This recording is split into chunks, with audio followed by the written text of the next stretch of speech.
ಕೇಂದ್ರ ಸರ್ಕಾರಿ ನೌಕರರ ವೇತನ ಮತ್ತು ಪಿಂಚಣಿದಾರರ ಭತ್ಯೆಗಳನ್ನು ಪರಿಷ್ಕರಿಸಲು 8ನೇ ವೇತನ ಆಯೋಗ ರಚಿಸಲು ಕೇಂದ್ರ ಸಚಿವ ಸಂಪುಟ ಅನುಮೋದನೆ ನೀಡಿದೆ.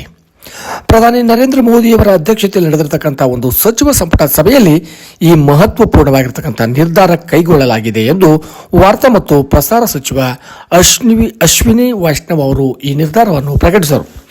7ನೇ ವೇತನ ಆಯೋಗದ ಅವಧಿ ಪೂರ್ಣಗೊಳ್ಳುವ ಮೊದಲೇ ಶಿಫಾರಸುಗಳನ್ನು ಸ್ವೀಕರಿಸಲು ಸರ್ಕಾರವು ಈ ನಿರ್ಧಾರವನ್ನು ಬಹಳ ಮುಂಚಿತವಾಗಿ ತೆಗೆದುಕೊಂಡಿದೆ ಎಂದು ಸುದ್ದಿಗಾರರಿಗೆ ತಿಳಿಸಿದ್ದಾರೆ.